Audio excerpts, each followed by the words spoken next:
Eu quero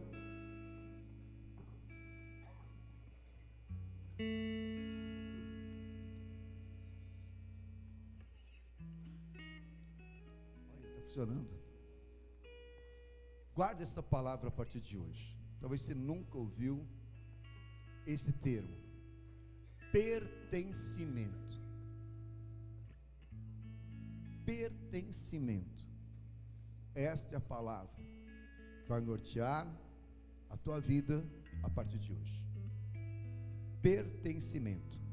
Então, eu não coloquei a palavra aqui, mas vamos abrir lá em Ruth, capítulo 4, versículos de 1 a 9. Livro de Ruth. Amém? Será que você vai ler a Bíblia? Então todos fiquem em pé. Amém? Todos fiquem em pé ou de pé.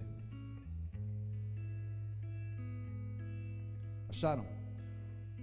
Ruth 4, versículo 1 diz: Boaz subiu à porta da cidade e assentou-se ali. Eis que o resgatador de que Boaz havia falado ia passando. Então lhe disse: Ó fulano, chega-te para aqui e assenta-te. Ele se virou e se assentou. Então Boaz tomou 10 homens dos anciãos da cidade e disse: Assentai-vos aqui. E assentaram-se. Disse ao resgatador: Aquela parte da terra que foi de Elimeleque, nosso irmão, Noemi, que tornou da terra dos moabitas, a tem por venda. Resolvi, pois, informar-te disso e dizer-te: compra na presença desses que estão sentados aqui, e na do meu povo. Se queres resgatá-la, resgata; se não, declara-mo para que eu o saiba, pois outro não há senão tu que a resgate, e eu depois de ti. Respondeu ele: eu a resgatarei. Disse, porém, Boaz: no dia em que tomardes a terra da mão de Noemi, também a tomarás da mão de Ruth, a moabita, já viúva, para suscitar o nome do esposo falecido sobre a herança dele. Então disse o resgatador: para mim não a poderei resgatar, para que não prejudique a minha. Redime tu o que me cumpria resgatar, porque eu não poderei fazê-lo. Este era outrora o costume em Israel, quanto ao resgate e permuta, e o que queria confirmar ao seu parceiro, assim se confirmava o negócio em Israel. Disse, pois, o resgatador a Boaz: compra tu, e tirou o calçado. Então Boaz disse aos anciãos e a todo o povo: sois hoje testemunhas de que comprei da mão de Noemi tudo que pertencia a Elimeleque, a Quilion e a Malom, e também tomo por mulher Ruth, a moabita, de que foi esposa de Malom, para suscitar o nome desse sobre a sua herança, para que este nome não seja exterminado dentre os seus irmãos e da porta de sua cidade. Disso sois hoje testemunhas. Amém? Até aí, feche os teus olhos. Senhor bom Deus, há algo muito especial preparado para a nossa vida nesta vigília, Senhor Jesus, e nós já sentimos o mover do Teu Espírito nesse santo lugar. Meu Deus, Tu és o Espírito da verdade, o Espírito da verdade, e é esta verdade que nós precisamos, porque a verdade é Cristo. Nós precisamos de Ti, Senhor Jesus Cristo. Por isso nos dá espírito de entendimento, espírito de conselho, de fortaleza, espírito de conhecimento e de temor do Senhor. Venha sobre nós.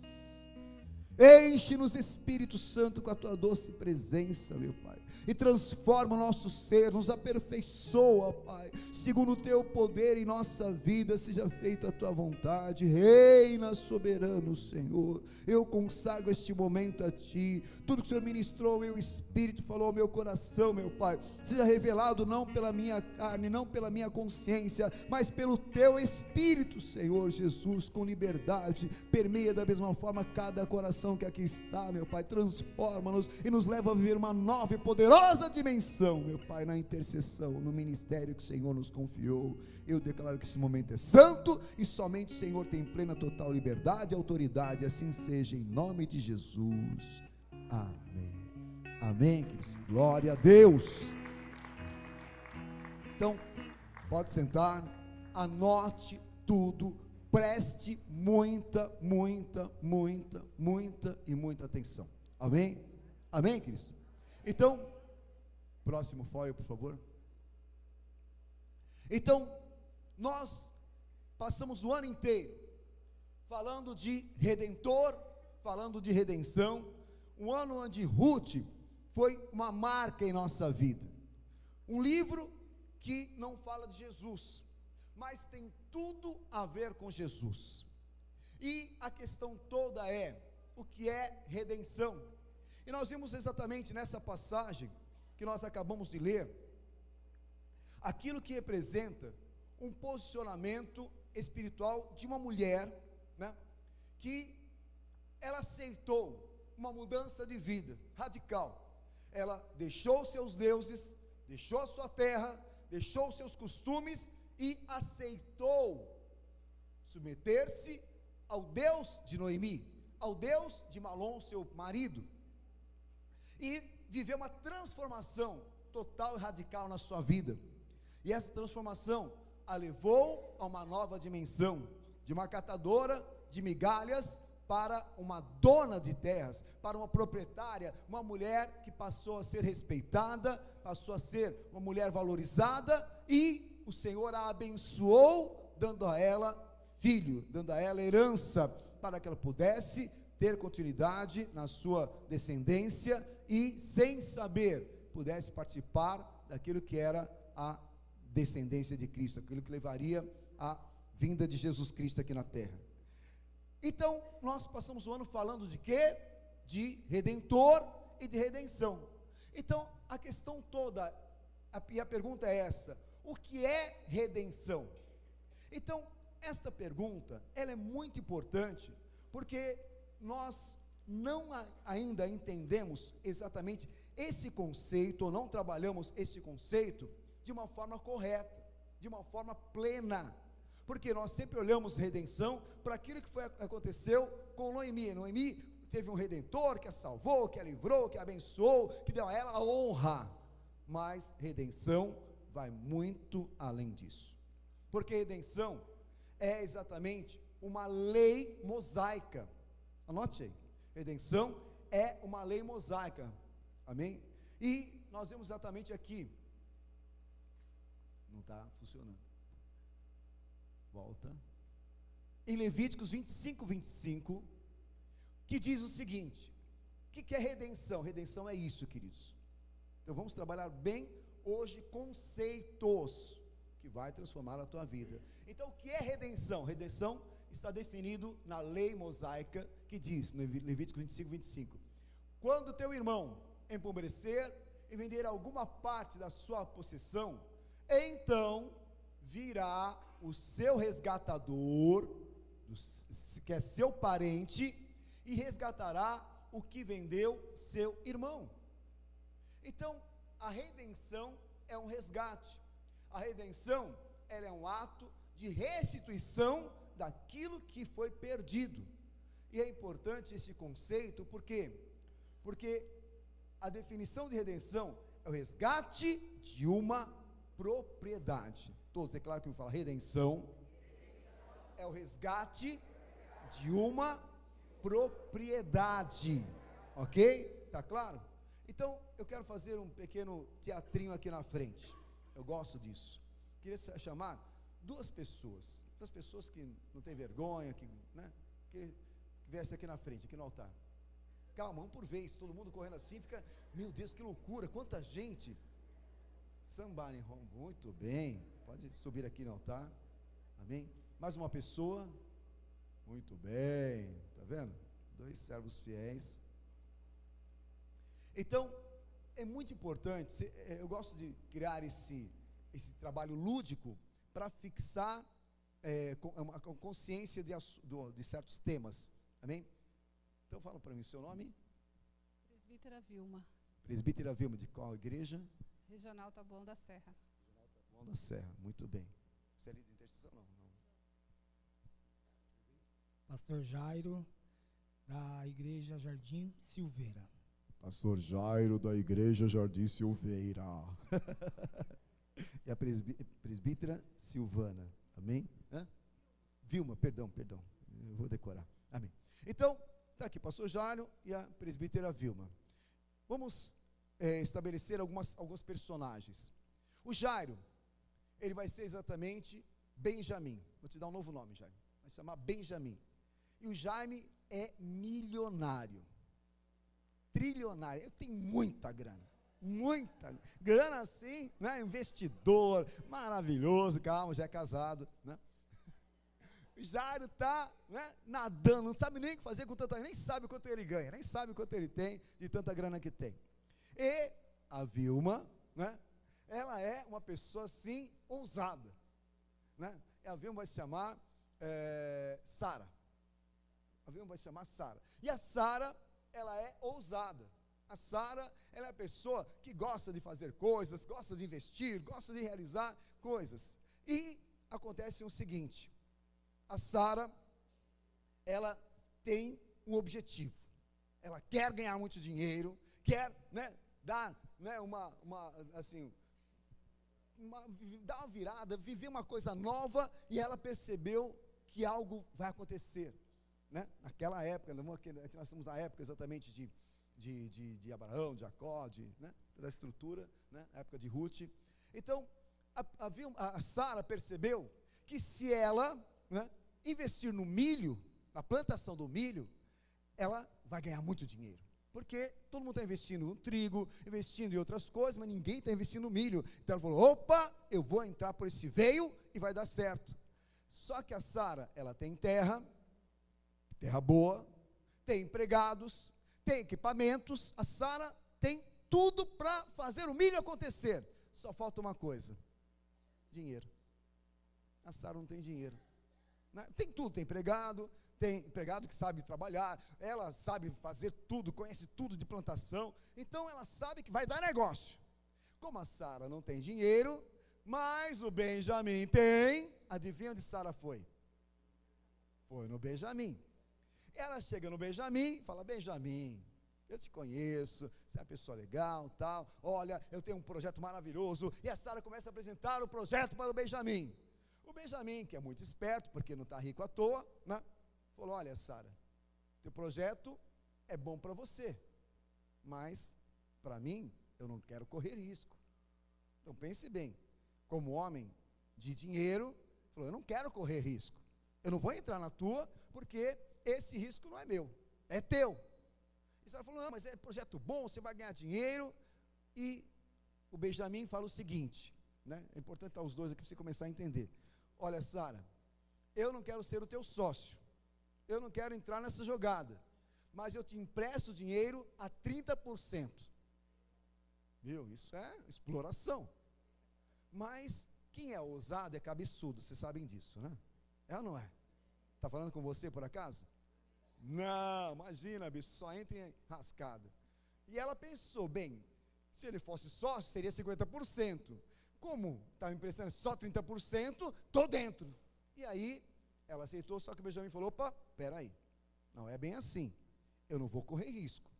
Se você, né, se der alguma coisa errada, eu tenho direito a tudo que você tem.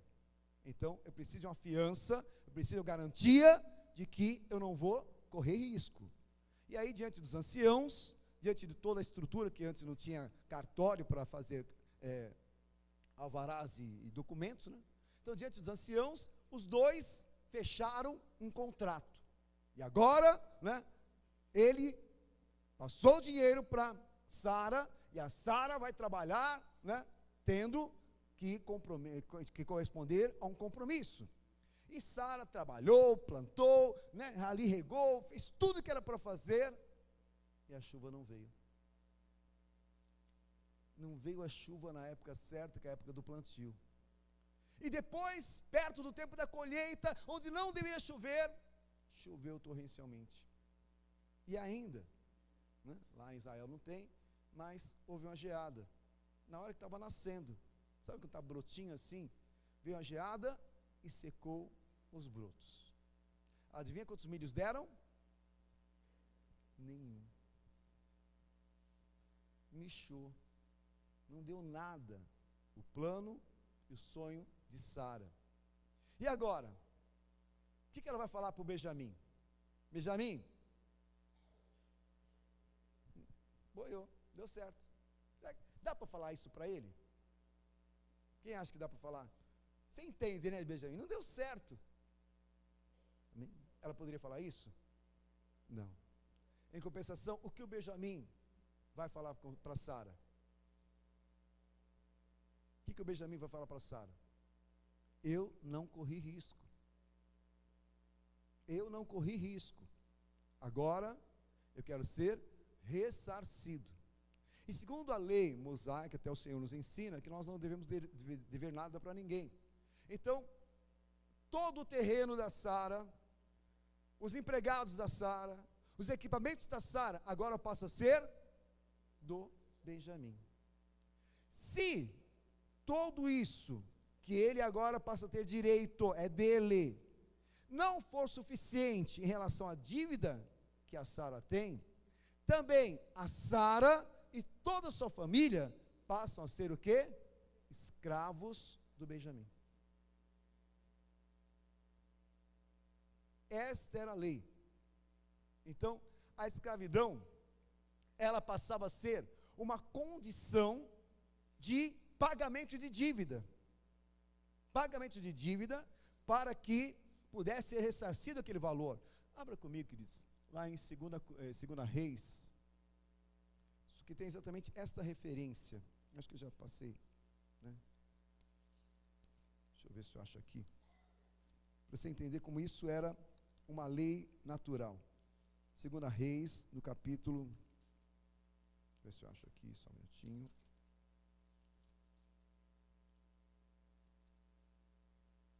Puxa vida, não achei.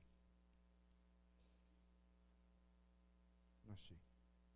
Mas, quando aquela mulher, depois eu vou achar essa passagem. Mas, 2 Reis 4, né?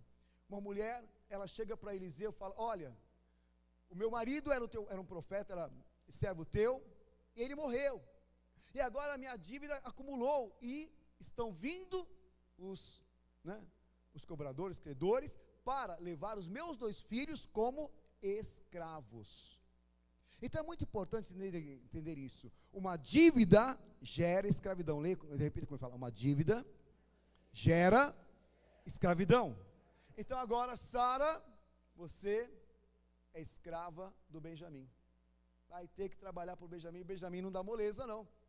O Benjamim desce, o rei coloca para trabalhar de manhãzinha até de madrugada, não para. E a Sara está se matando, ela e toda a sua família agora, servindo ao Benjamim. E tudo que ela tinha, perdeu. Presta atenção, queridos. Só que existe uma lei, que é a lei do resgatador. Volte a ler de novo essa lei. Vamos entender agora a lei. Então, não. Aqui, mantenha aí. Quando o teu irmão empobrecer e vender alguma parte da sua possessão, então virá o seu resgatador, seu parente, tem que ser um parente, e resgatará o que vendeu ao seu irmão. Então a Sara lembrou: peraí, mas eu tenho um primo. Cadê o primo? Exatamente, o primo rico. Vem aqui, dá visão. Davi é o primo da Sara, riquíssimo também, milionário, né? E esperto. Porque antes de Sara falar com Benjamim, Sara já tinha falado com o primo dela. Só que o primo falou: Sara, se vira, o problema é teu, eu não vou entrar nessa enrascada. Entre parentes, não dá certo, coisa não funciona, então eu não quero saber de nada, se vira você. E Sara se virou mesmo, foi atrás de outro investidor e acabou entrando numa enrascada. E o Davizão, ele acompanhou essa situação, viu que Sara pediu emprestado, viu que o tempo não ajudou, viu que agora ela era escrava, e ele falou: eu falei, Sabe aquele amigo da onça? Né?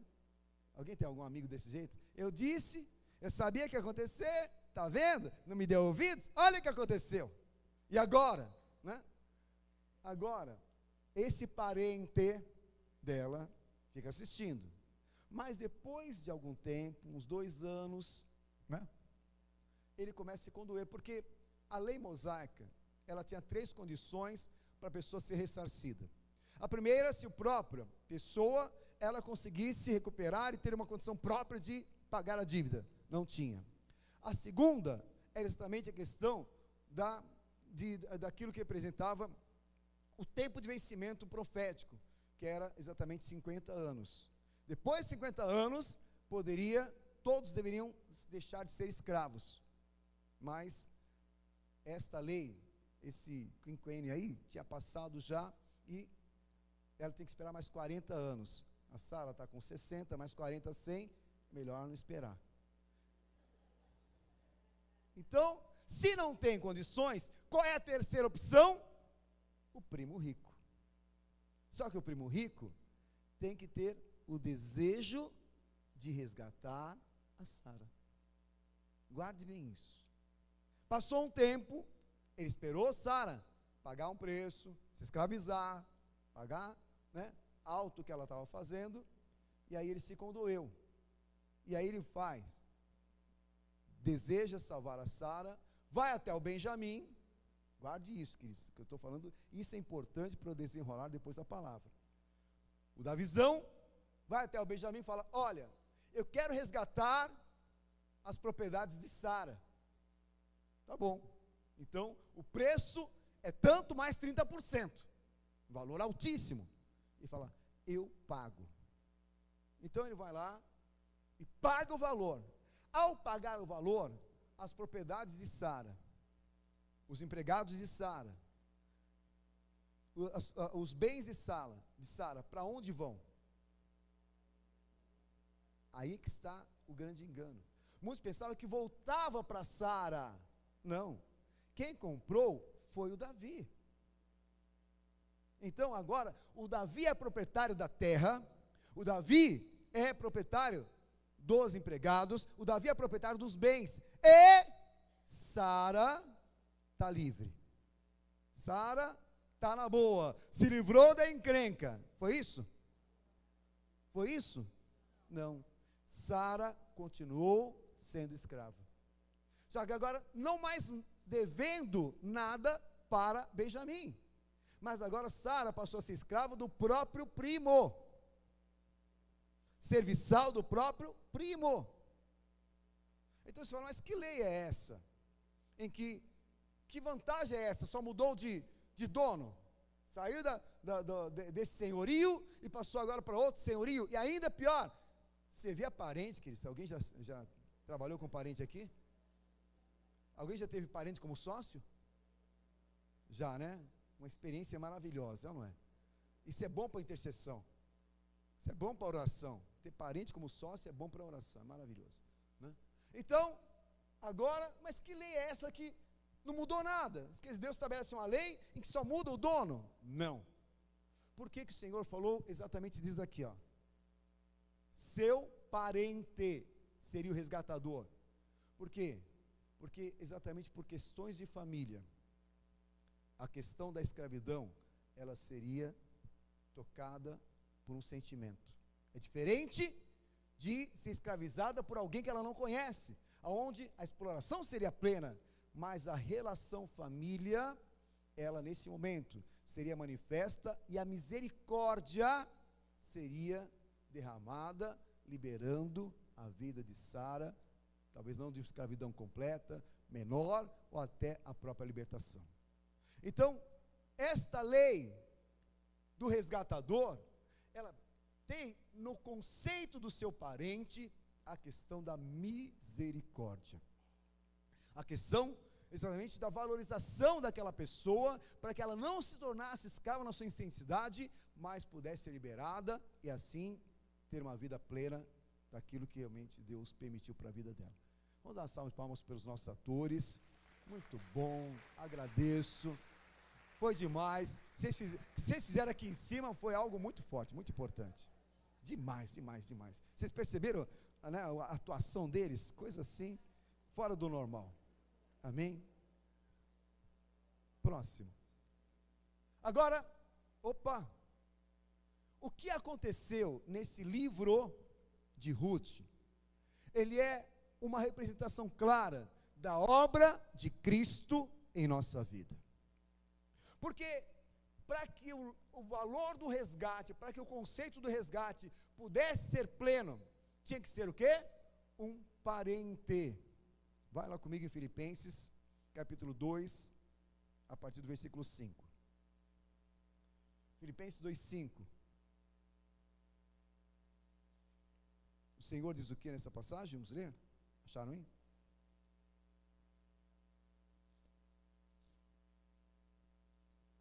Está atrapalhando.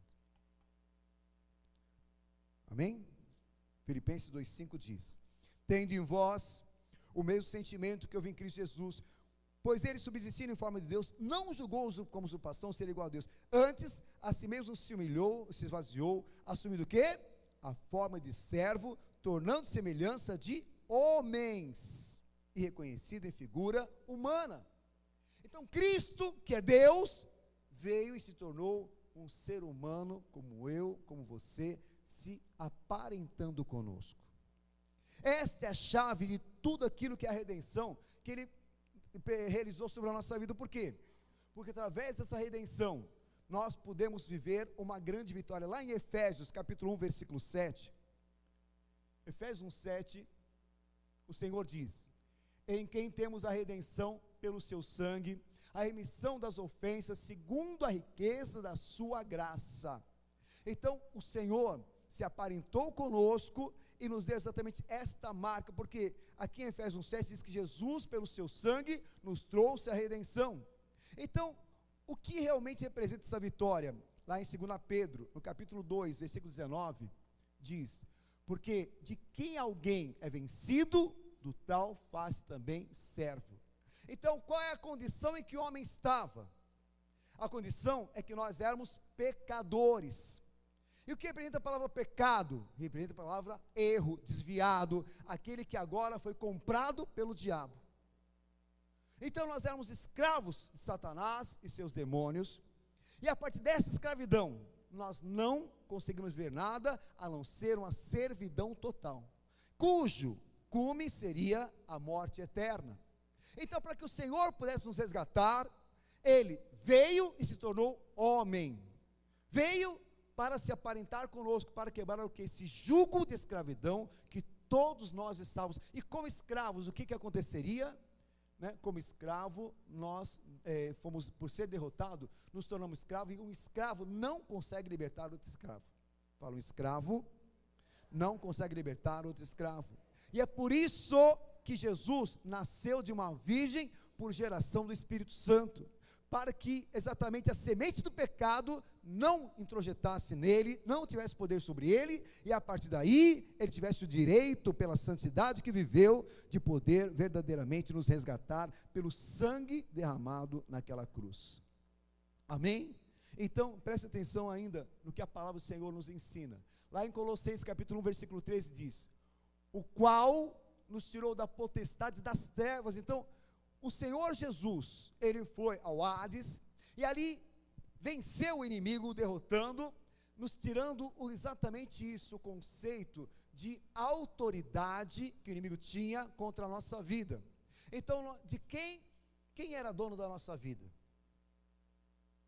Quem era dono da nossa vida? Satanás. Guarde esta palavra, queridos. Hoje o tema é o quê? Pertencimento. É isso que o Senhor está falando. A quem nós pertencíamos? A Satanás. O que Jesus fez? Se aparentou conosco, foi até o Hades e falou: Satanás, eu compro estas vidas, eu pago o preço por elas. Amém? Então ele venceu, tirou das mãos das potestades das trevas exatamente aquilo que era a nossa condição, e nos transportou para onde? Fala, a partir da vitória de Cristo, eu fui transportado para o reino de Jesus Cristo. O reino de Jesus. Então eu saí do reino das trevas e passei a participar do quê? Do reino da luz. Amém? E ainda lá, no Salmo 49, versículo 7 diz: nenhum deles de modo algum pode remir ao seu irmão, ou dar a Deus o seu resgate, pois a redenção da sua alma é caríssima e cessaria para sempre. Então esse salmo mostra que nenhum de nós, por mais rico que fôssemos, seja Benjamim, seja o Davi, seja quem for, não poderíamos comprar o nosso próprio resgate. É isso que o Salmo 49 nos mostra, que nós nunca poderíamos falar: eu não vou servir mais a Satanás, eu não vou ser mais escravo do diabo, estou livre. Então, aqueles que estão lá fora, servindo, a demônios, estão lá fora cheios das riquezas, cheios das propriedades, não inveja que eles têm, porque tudo que eles têm está nas mãos de Satanás. Guarde isso. Tudo que eles têm não é deles. Não é deles. De quem que era a terra de Sara? Do Benjamim. De quem que eram os empregados de Sara? Do Benjamim. De quem que eram os bens de Sara? De Benjamim. De quem que era Sara? De Benjamim. Está claro isso? Então, uma pessoa, bispo, mas olha, eu não sirvo a Deus, mas eu sou rico, sou milionário, eu tenho um carro, tenho uma propriedade, tenho uma família. Não tem nada. Satanás tem direito a tudo. Tudo que ele tem pertence ao diabo. Ele é escravo do diabo, e o escravo não tem nada. Guarde essa palavra. O escravo não tem direito a nada, não tem salário, não tem nada. Então as pessoas se enganam achando que eu tenho alguma coisa. Não tem, porque a escravidão, ela limita a pessoa nas suas posses, na sua condição. Amém? E o escravo não tem condições de poder realmente se libertar e sair daquilo que é a sua condição. Mas a grande vitória, obrigado, queridos. A grande vitória é que, fala, Jesus pagou o preço da minha dívida. Jesus pagou a minha dívida. Esta é uma chave importante, porque normalmente, nós falamos que Jesus nos perdoou, que Jesus, Ele nos salvou, há muitos termos que são comuns em nós, mas não traz uma consciência plena da obra de Cristo. Cristo veio à terra para pagar pela nossa dívida, porque o que é ser um resgatador? É resgatar uma propriedade. Amém ou não? Amém ou não? Então, o que Cristo veio fazer na terra? Resgatar a sua propriedade. Pense nisso, porque Adão, se você depois for ver a genealogia lá em Mateus, você vê que Adão era filho de Deus, mas depois de Adão, os demais foram filhos do diabo, porque todos ficaram escravos do diabo.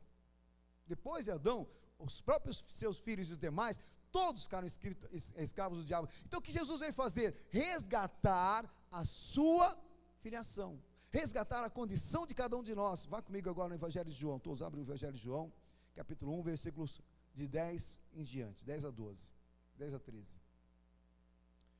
Evangelho de João,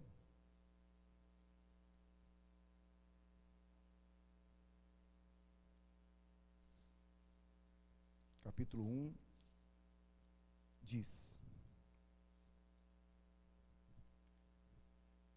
o verbo estava no mundo, e o mundo foi feito por intermédio dele, e o mundo não o conheceu. Veio para o que era seu, e os seus não, mas a todos quanto receberam deles o quê? O poder de serem feitos filhos de Deus, a saber os que creem no seu nome, os quais não nasceram do sangue, nem da vontade da carne, nem da vontade do homem, mas da vontade de Deus. Então a palavra do Senhor vem exatamente porque Jesus nos comprou para que nós possamos ter resgate da nossa condição de sermos filhos, e para isso Ele pagou a nossa dívida. Então, perdão, queridos, acabei.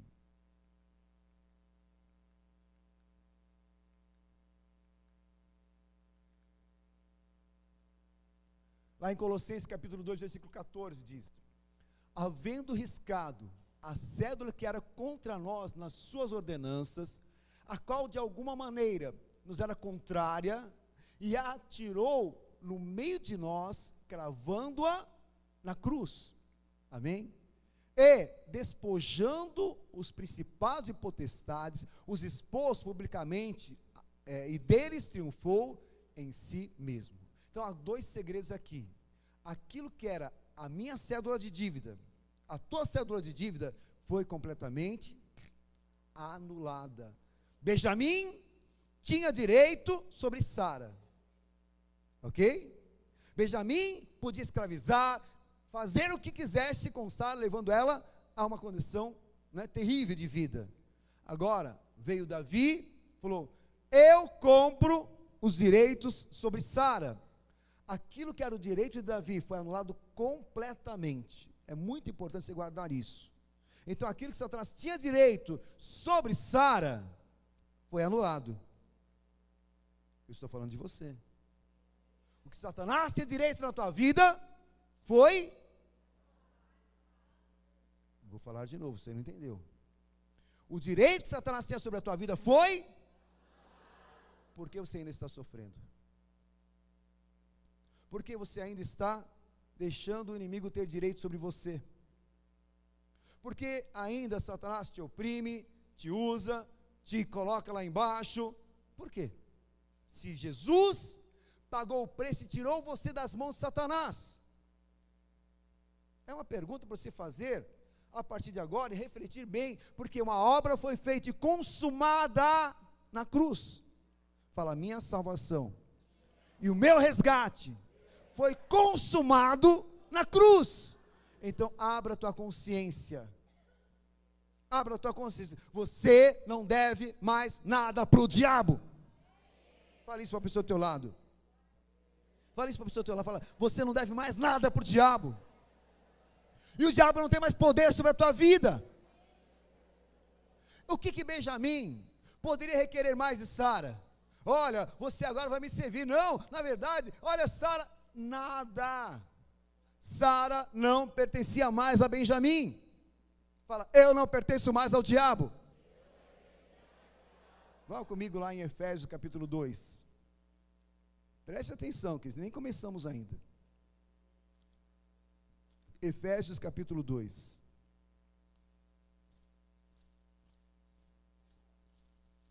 Amém? O que diz aí?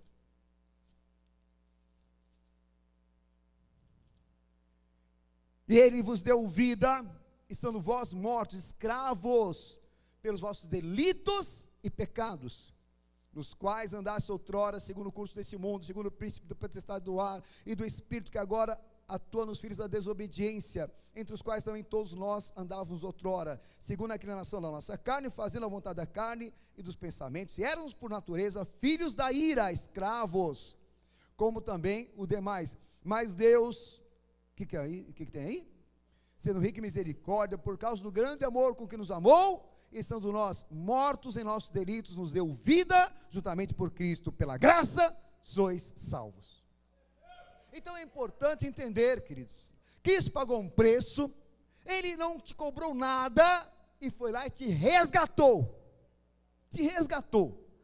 tirando você das mãos de Satanás. Então, intercessor, homem e mulher de Deus, a tua consciência em relação ao mundo espiritual tem que ser muito clara, muito decidida com relação à interação e ao direito que Satanás tem sobre a tua vida, sobre a tua casa, sobre a tua família, em nome de Jesus, porque você não pertence mais ao diabo, você não pertence mais ao reino das trevas, você não pertence mais àquilo que representa a intenção do inferno. Então, assuma a tua liberdade, assuma o teu resgate, fala: eu fui resgatado.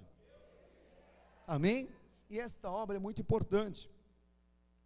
Por quê? Só basta funcionar isso aqui, aí dá certo. Então muda para mim, já que não está funcionando. Próximo. Olha Apocalipse capítulo 5, versículos 9, que diz: e cantavam um novo cântico, dizendo: digno é de tomar o livro e de abrir os seus selos, porque fostes morto, e com o teu sangue, o que o Senhor fez? Fala, o Senhor me comprou. Comprou para Deus homens de toda tribo, língua, povo e nação. E para o nosso Deus os fizesse reis, sacerdotes, e eles reinarão para sempre. Fala, eu fui comprado. Então, esta consciência é muito importante daquilo que Jesus veio fazer na terra. Jesus veio te comprar. Fala isso para a pessoa do teu lado. Fala, Jesus veio te comprar. Amém? Ele te resgatou. E resgate significa compra. Por quê? O que Jesus poderia desejar de Satanás? Jesus poderia desejar as tuas terras? Jesus poderia desejar os teus bens? Jesus poderia desejar alguma coisa que era teu que Satanás roubou? Não! Que propriedade Jesus resgatou do inferno? Fala, a minha vida. Esse é o resgate da propriedade de Cristo. Fala, eu sou propriedade de Cristo. Não ouvi. Isto é algo muito sério. Então ele foi resgatar a sua propriedade, pagou um preço, falou, chega Satanás, aqui você não toca mais. Amém? Amém? Guarde isso. Você é propriedade de quem? É de quem?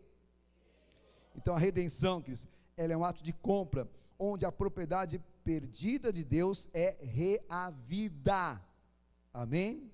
Agora, qual o resultado desta redenção?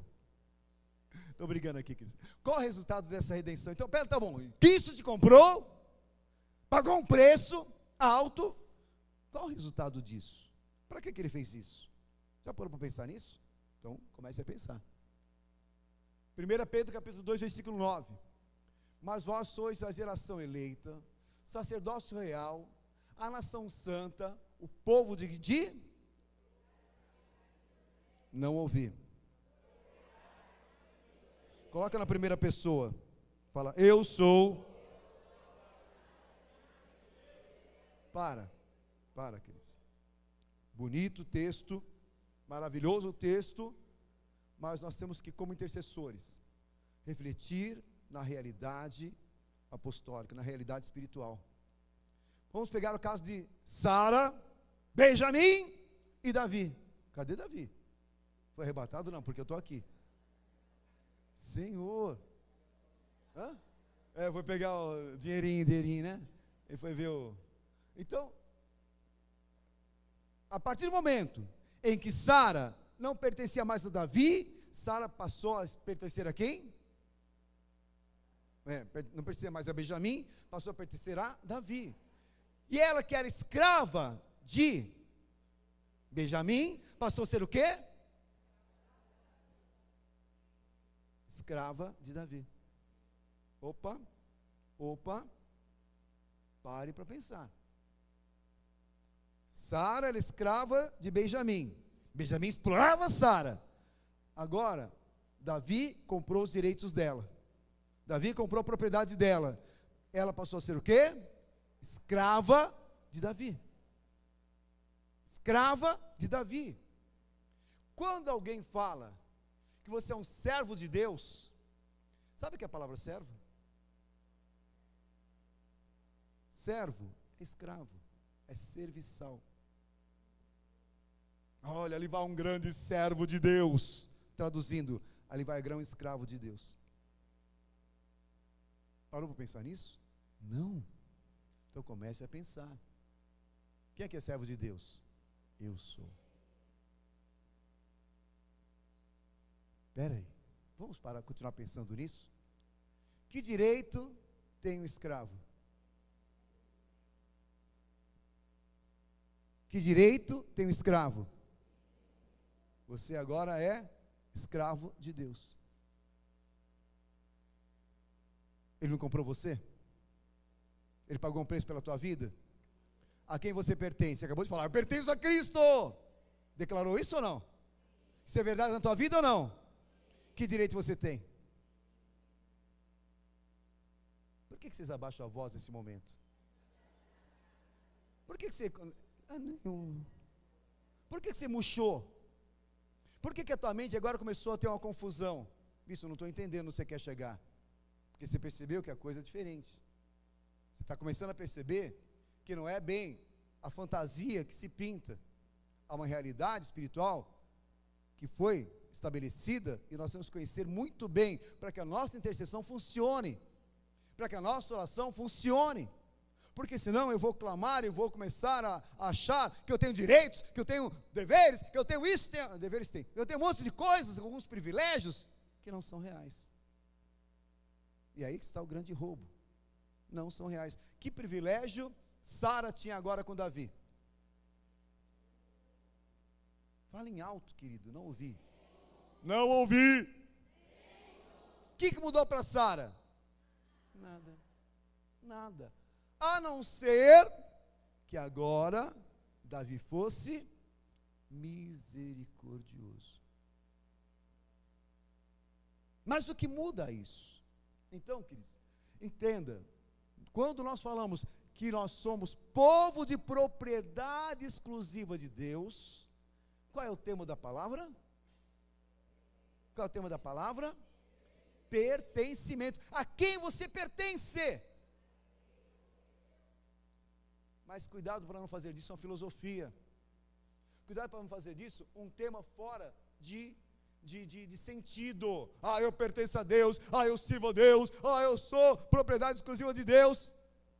O que significa isso? É isso que Deus quer falar para você hoje. O que significa pertencer a Deus? O que significa ser propriedade de Deus? O que significa isso? Essa é a condição que o resgate produziu em você. Nós estamos no ano do resgatador. Legal, então meu resgatador é Cristo. Estamos no ano do resgate, estamos no ano da remissão. Legal, fui remido, agora eu sou de Cristo. E mudou o quê? Eu era escravo do diabo, sou escravo de Cristo. O que mudou? Que festa que eu... Calma. Você sabe o que é graça? Vamos ver aqui Atos 2, 27 e 23. Porque esta mesma noite, um anjo de Deus, de quem eu sou e a quem sirvo, esteve comigo. Quem falou essa frase? Nosso querido apóstolo Paulo. Estava ali no naufrágio, estava ali numa situação complicada, e ele estava falando com o comandante daquele navio. E esta noite, um anjo de quem eu sou e de quem eu sirvo. Olha como Paulo se classificava diante de Deus. Preste atenção nisso, queridos. Então, Paulo já não era mais dele. Paulo já não se achava autossuficiente. A minha vida e o meu serviço, tudo que eu tenho, está a serviço e nas mãos do meu Deus. Aqui está uma expressão clara de pertencimento. Então, porque Paulo, ele tinha uma vida diferente, ele vivia uma condição diferente, porque ele tinha consciência de que agora ele era de Cristo e ele servia a Cristo. Servir é ser escravo. Então ele servia a Cristo de forma plena e ele era de Cristo. Fala, eu sirvo a Cristo e eu sou de Cristo. Alguma coisa tem que mudar na nossa cabeça. Alguma coisa tem que mudar na nossa consciência, porque a partir da consciência de Paulo, algo tem que mudar. Tem que mudar exatamente o quê? A consciência do preço que Cristo pagou. Qual o valor da nossa redenção? Que valor tem a nossa redenção? Que valor tem a tua vida? Quanto vale a tua propriedade?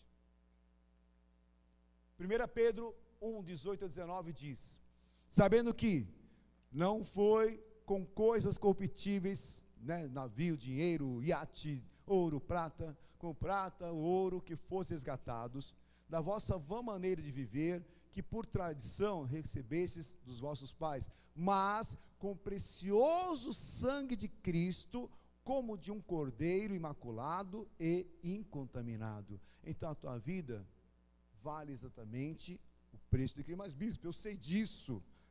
Eu fui comprado pelo sangue do cordeiro. Opa, é importante entender por quê. Então, quanto vale a tua redenção? Vale exatamente o sangue do Cordeiro. Porque o resgate, queridos, é exatamente o sinônimo de remissão e redenção.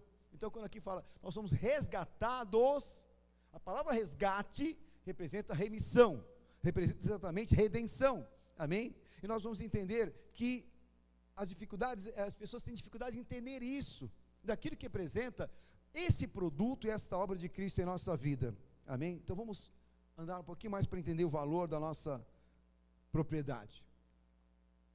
Quanto custa o reino de Deus? Alguém pode me falar?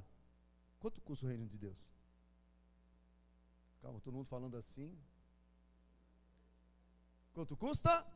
Quem dá mais? É inestimável? Não, é estimável. Olha aqui. Vira. Está aqui. Olha o que diz aqui Mateus, capítulo 44, 46. Também o reino de Deus é semelhante a um tesouro escondido num campo, que um homem achou e escondeu, e pelo gozo dele vai, o que ele faz? Opa! Então o reino de Deus é o quê? É semelhante a um homem que, ao ver um tesouro, vende tudo quanto tem e compra aquele campo. A outra comparação que Jesus fez. Outro sim, o reino de Deus, o reino dos céus, é semelhante a um homem negociante que busca boas pérolas e, encontrando uma pérola de grande valor, o que ele fez? Vendeu tudo quanto tinha e comprou-a. Pare para pensar. Então o reino de Deus, ele representa, na verdade, o valor que ele tem é tudo o que nós temos. Então eu compro a minha entrada no reino de Deus? Não. Mas você entra no reino de Deus quando você reconhece que tudo que você tem é necessário para que você possa entregar por Ele. É consciência que você não tem mais direito a nada. Que amém maravilhoso. Uau! Não, eu gostei dessa, né? O pessoal está tão conectado. Bispo, eu nunca fui ministrado assim. Eu sempre achei que era tudo maravilha, que era, né, só orar e pedir e receber. Não. Quem aqui tem direito ao reino dos céus? Peraí, eu estou assustado agora. Fazer apelo, vamos fazer apelo agora. Fazer um apelo agora. Quem aqui tem direito ao reino dos céus? Para entrar no reino dos céus, você vendeu tudo que você tem e comprou essa entrada. É o primeiro amém e glória a Deus confuso da tua vida. Glória a Deus. Eu acho que eu devo dar glória, bispo, porque eu sou participando do reino de Deus, só que eu não tenho nada. Quer dizer, eu participo do reino de Deus, eu não tenho direito a nada. É isso. É isso. Eu falei que a partir dessa pregação a tua mente vai mudar. Você não tem direito a nada. Porque você foi comprado por alto preço. E aquele que te comprou tem direito a tudo que é teu. Então tudo que você tinha, você deu por esse reino. Porque aqueles, guarde bem, vamos nos aprofundar um pouco mais. Porque aqueles que têm direito, não têm o reino. Ah, não, a minha casa é minha. Não, os meus bens são meus. Não, a minha vida promíscua é minha. Não, o que eu... Amém, a pessoa tem o que ela quer. Ela tem a vida que ela quer, só não tem Cristo. Você está entendendo isso, queridos? Enquanto a pessoa tiver propriedade, ela não tem Cristo. Na hora que ela abre mão da propriedade, ela passa a ter direito ao reino dos céus. Então, a nossa consciência tem que mudar. Lá em Romanos capítulo 10, versículos de 9 a 10 diz: a saber, se com a tua boca confessares ao Senhor Jesus, em teu coração creres que Deus o ressuscitou dentre os mortos, serás visto que com o coração se crê para a justiça, e com a boca se faz confissão para a salvação. Todo mundo conhece essa palavra. Bispo, eu confessei Jesus como meu Senhor, como meu Salvador, e agora eu sou salvo, glória a Deus, aleluia. Quem confessou Jesus como Senhor aqui, levante a mão. Não entendi. Quem confessou Jesus como Senhor aqui, levante a mão. O que representa Senhor? O que representa Senhor? Aqui no Brasil, há uma certa confusão na palavra Senhor, porque o pai, né, um filho fala para o pai, Senhor, né? Uma pessoa no exército, né, ou na polícia, numa patente maior, fala Senhor. Hoje a palavra Senhor é um sinal de respeito, mas Senhor é senhorio. A palavra Senhor significa aquele que comanda a minha vida, aquele que é dono de mim. Aleluia, estou muito feliz por isso. Dono de mim. Então, confessar Jesus, declarar que Ele é Senhor, que Ele agora é o meu senhorio. Então, o ato de salvação, queridos, é um reconhecimento da compra que Jesus fez, nos submetendo a Ele, ao senhorio de Jesus, fazendo dele Senhor, de mim como escravo. Você vê?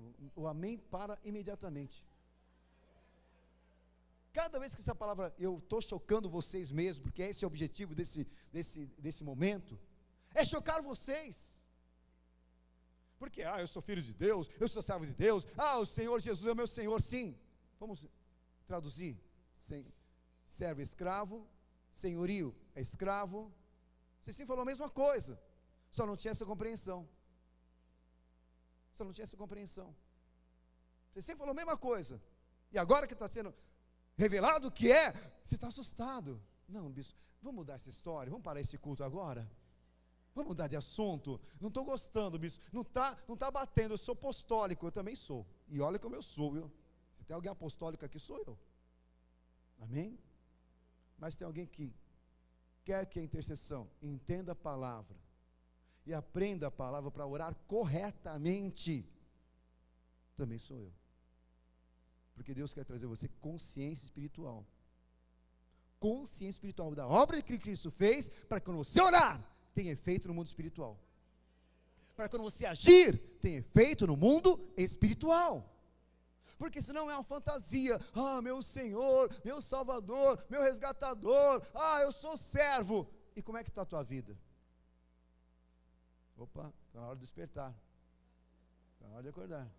Como é que está a tua vida? Não, eu tenho propriedades. Não, Senhor, eu quero mais para mim. Não, os meus direitos.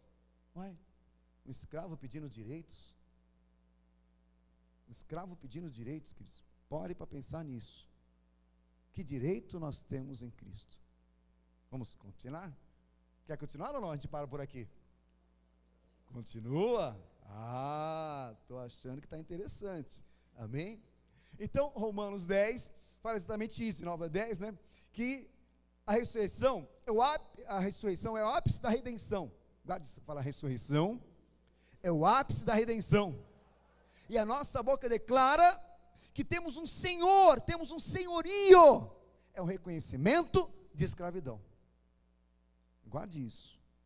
A salvação é o reconhecimento de agora eu tenho um outro Senhor sobre mim.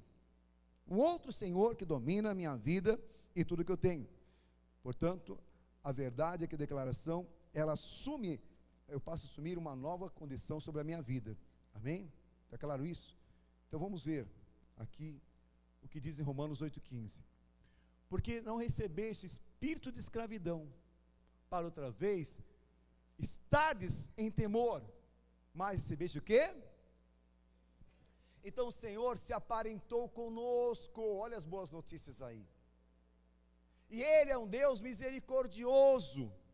Então Ele não te comprou, não te assumiu o senhorio sobre a tua vida, para te fazer escravo e colocar sobre você um jugo.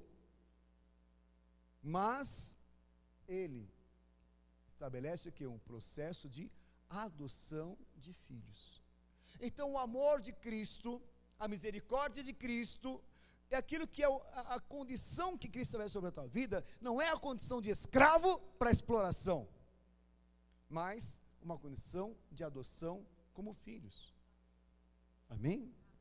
Fala, eu não sou escravo de Cristo, eu sou filho. Amém? Então é muito importante isso.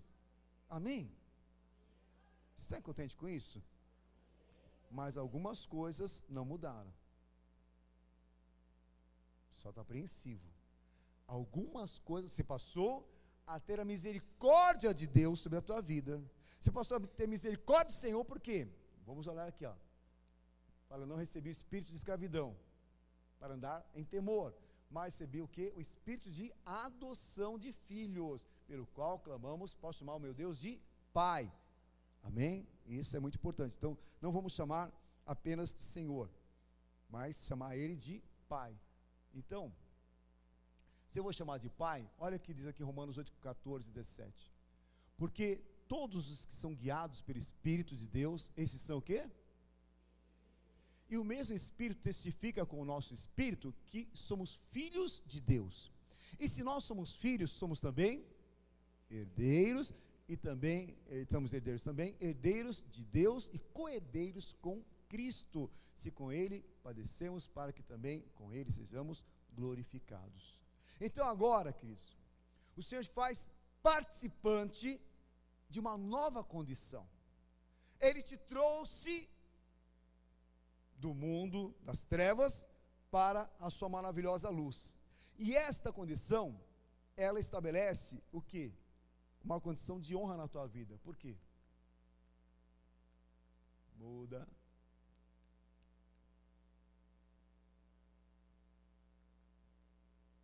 Então Boaz disse aos seus anciãos: eis que tomo por mulher a Rute, a Moabita. Então, o que significa isso? Quem era Rute? Vamos voltar lá para o livro de Rute, queridos. Quem era Rute? Era uma escrava.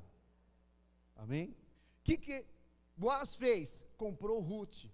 Rute continuaria sendo escrava, mas agora, Boaz falou, você agora é minha esposa.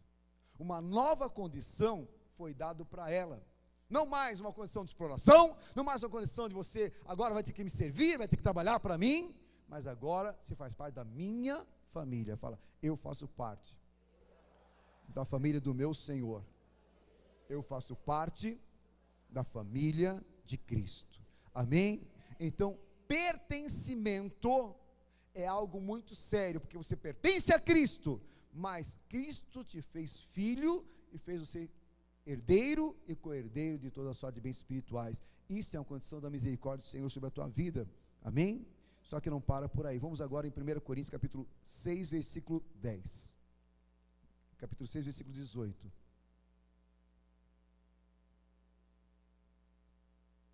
Redenção, vamos falar agora, continuando, e santificação. Porque Cristo falou, você é meu filho. Opa, mas para por aí? Não, porque a redenção, ela tem a ver com isso, santificação. Então vamos entender? Lá em 1 Coríntios capítulo 6, versículo 18 a 20, diz, fugir da prostituição, todo pecado que o homem comete fora do corpo, é fora do corpo, mas o que se prostitui, peca contra o seu próprio corpo. Olha o versículo 19, guarde o versículo 19, ou não sabeis que o vosso corpo é templo do Espírito Santo, que habita em vós, proveniente de Deus, e que não sois de vós mesmos. Fala, o meu corpo não me pertence mais. Ele é templo do Espírito Santo, e ele pertence ao Espírito Santo. Pare e repense. Pare e repense. Se o teu corpo, porque foi comprado, pertence a Cristo, o que você está fazendo com ele? Que não é teu. O que você está fazendo com o teu corpo, que não é teu? Não é isso que diz a palavra? Porque foste comprados por bom preço, glorificai, pois, a Deus no vosso. Você está glorificando a Deus no teu corpo? Não murcha a tua barriga agora não. Não, que é isso? Esta fome exagerada, essa loucura que você faz, essa academia que você fugiu, alguma coisa você está em débito. Como é que você está cuidando do corpo de Cristo? O corpo de Cristo não é a igreja, é este barro aqui, ó. É a estrutura aqui, pense nisso, queridos. Por quê? Fala, o meu corpo não é meu, é de Cristo. É muito sério, queridos. Por quê? Porque na verdade, nós fomos chamados para ser mordomos do reino. O que é um mordomo? Mordomo é aquele que cuida da propriedade do outro. Então, o que o Senhor quer que você possa entender na sua consciência espiritual, é que você é mordomo do teu corpo, porque o corpo é de Cristo. Quem quer usar, bom, agora vamos começar a falar de oração. Quem quer usar o teu corpo, quem quer usar a tua boca, quem quer usar o teu ser, se chama Espírito Santo de Deus, porque Ele é proprietário. Mas tem os invasores aí, tem os invasores, chamado eu. Esse é o pior invasor de todos, porque esse invasor, ele determina leis, faço ou não faço, deixo ou não deixo, pode ou não pode, e você impede que o proprietário atue. Então, quando alguém invade uma propriedade, como é que a gente chama de? Grilheiro, invasor. Está entendendo o que você está fazendo com o que pertence a Cristo? Está invadindo e determinando. Aqui eu como um monte de... eu sou um glutão. Aqui eu faço, eu mando, né? Quem manda nesse terreno sou eu. Tem certeza? Nós temos que entender que nós somos o quê?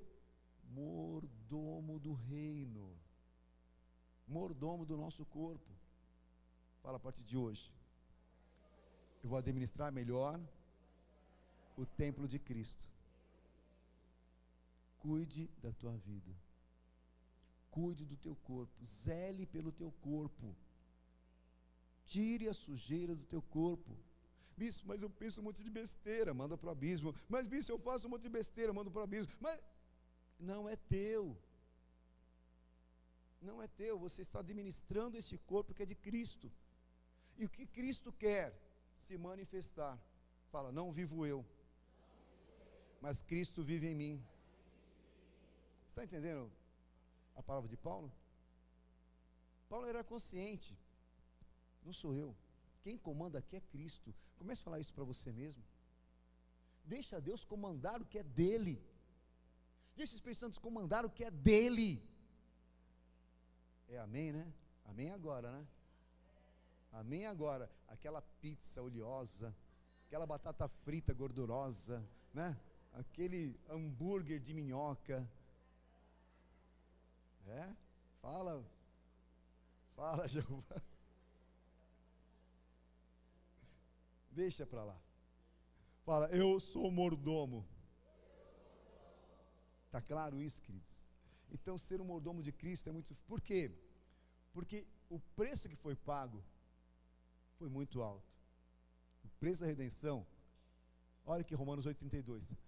Aquele que nem mesmo o seu próprio Filho poupou, antes entregou por todos nós, como não nos dará também com Ele todas as coisas? Então, entenda, Deus enviou o seu Filho para morrer por você, deu um tapa na cara do diabo, arrancou você das mãos de Satanás e falou, é meu. Por que Cristo fez isso? Somente para usar o teu corpo, somente para poder agora te privar de muitas coisas? Não, para nos dar uma nova consciência e mostrar que a nossa administração limitada, que a nossa capacidade limitada só nos faz servir ao diabo. Mas quando Cristo domina o que é dele, uma nova condição começa a reinar em nossa vida. Fala, eu vou deixar Cristo reinar na minha vida. Não entendi.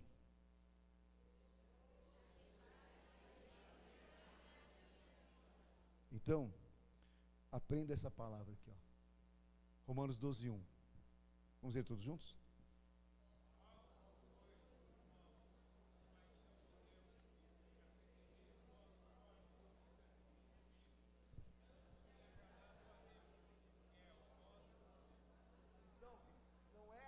Não é apenas, esqueci do microfone.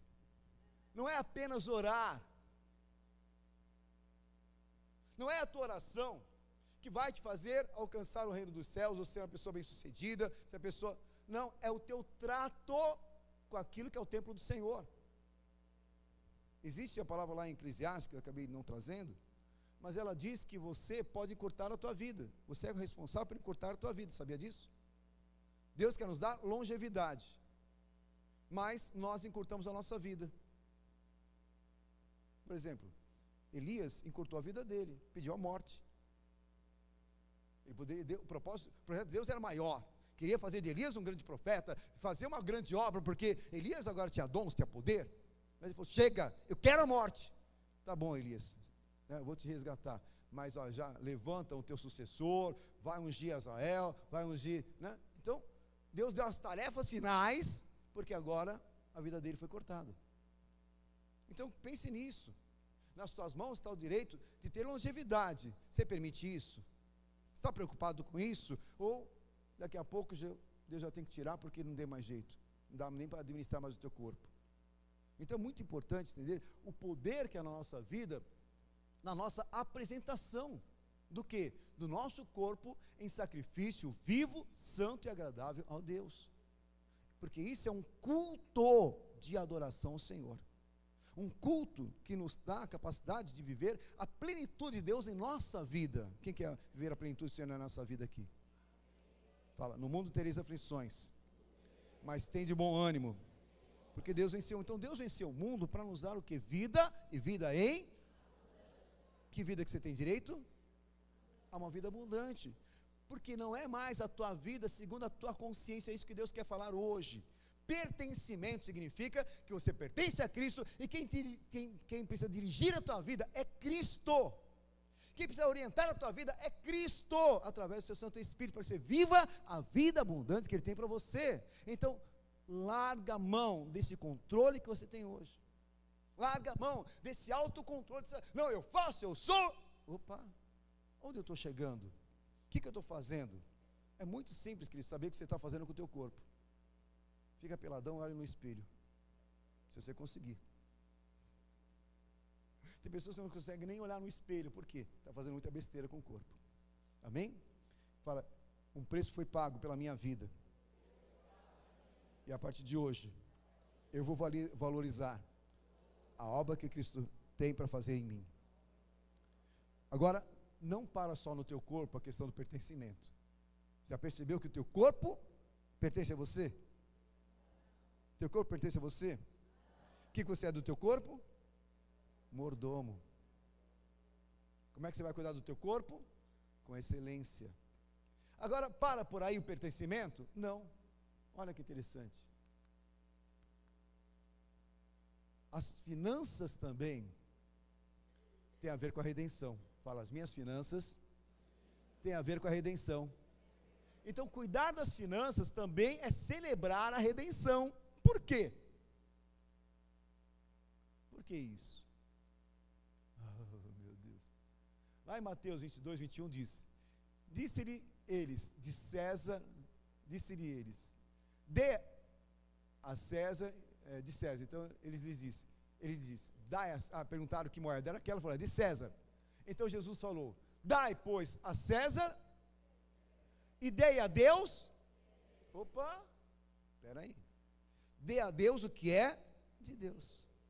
Então Deus está te pedindo para dar o que é dele, não o que é teu. Posso ouvir um amém? Posso ouvir um glória a Deus?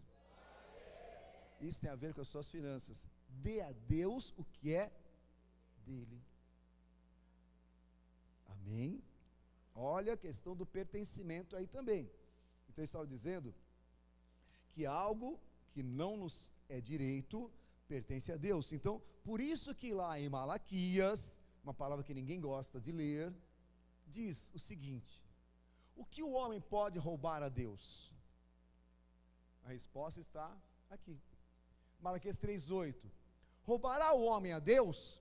Todavia vós me roubais, e dizeis: em que te roubamos? No quê? Olha o termo. Roubar a Deus tem a ver com pertencimento. Então, quando fala roubar, significa tocar em alguma coisa que é ilícita, alguma coisa que não me pertence. Está claro isso? Fala. O dízimo e a oferta não me pertence. Então, quando a pessoa toca, ela, passa. Olha, queridos, com maldição sois amaldiçoados, porque a mim me roubais, vós é a nação toda. Então, muitas pessoas, elas passam por dificuldades e lutas financeiras.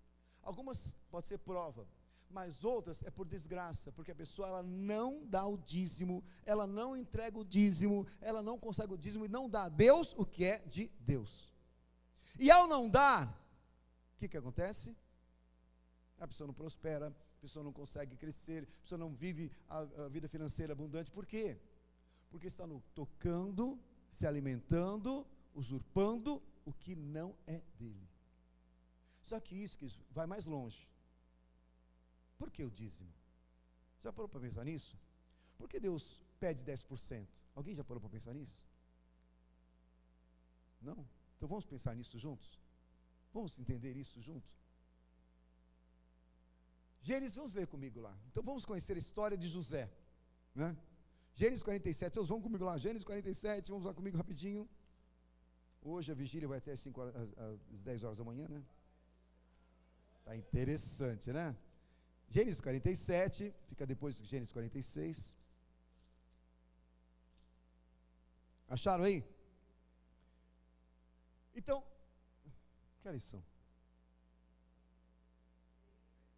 Está cedo. Gênesis 47, aqui fala exatamente sobre a questão de uma grande vitória,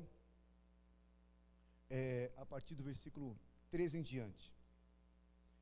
Não havia pão em toda a terra, porque a fome era muito severa, de maneira que desfalecia o povo do Egito e o povo de Canaã por causa da fome.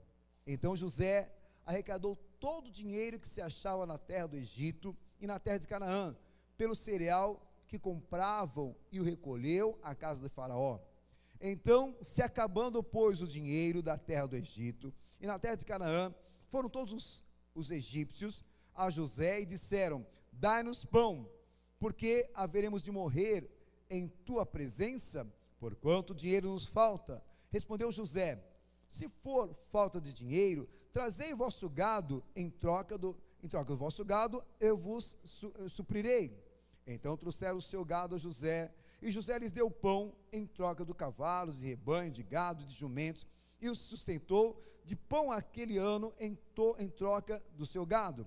Findo aquele ano, fora José no ano próximo, e lhe disseram: não ocultaremos ao meu senhor que se acabou totalmente o dinheiro, e o meu senhor já possui os animais, nada mais nos resta diante do meu senhor, senão o nosso corpo e a nossa terra. Porque haveremos de perecer diante dos seus olhos, temos nós como a nossa terra? Compra-nos a nós e a nossa terra a troco de pão, e nós e a nossa terra seremos escravos de Faraó. Dai-nos semente para que vivamos e não morramos, e a terra não fique deserta. Leia o versículo 20. Assim comprou José toda a terra do Egito para Faraó, porque os egípcios venderam cada um seu campo, porquanto a fome era extrema sobre eles, e a terra passou a ser de quem? De Faraó. Quanto ao povo, ele escravizou de uma outra extremidade da terra do Egito. Então, Cris, esse foi o maior investimento fundiário do mundo, né? Latifundiário, porque, na verdade, imobiliário, na verdade. Faraó, ele passou a possuir tudo. José comprou tudo e todos de Faraó.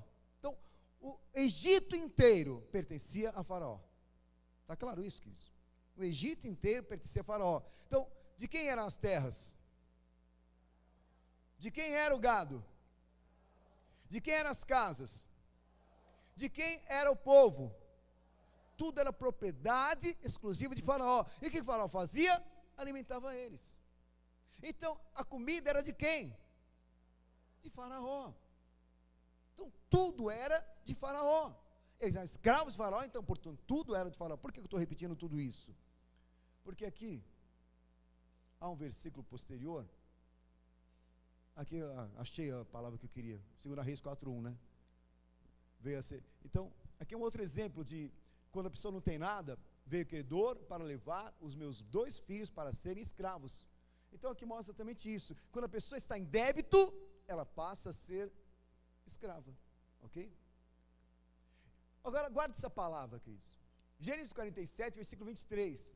Então José disse ao povo: eis que hoje tenho comprado a vós e a vossa terra para Faraó. Eis que aí tendes semente para vós, para que semeeis a terra. Então José falou: vocês são meus escravos, são escravos de Faraó, eu vou dar semente para vocês plantarem. Mas ele falou algo mais. Versículo 24. Há de ser, porém, que das colheitas dareis o 5º a Faraó, e as 4 partes serão vossas, para a semente do campo, e para que o vosso mantimento e o dos que estão nas vossas casas, e para que comam os vossos filhos. Vamos parar para pensar nisso, porque isso tem uma relação muito importante, porque na verdade José, ele tipifica Jesus. José, ele tipifica Jesus. Então aqui José trouxe uma solução importante. Olha, a casa de vocês é minha, a terra é minha, a plantação é minha, a vida de vocês é minha, tudo é meu. Vocês vão plantar o que é meu, vocês vão colher. De quem que era a colheita? Não ouvi.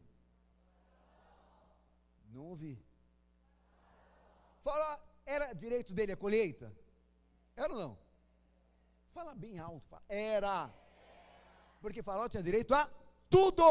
Amém ou não? Amém? Mas olha o que Josué propôs aqui. O que da colheita colheres, darei 1/5, quer dizer, 20% a Faraó.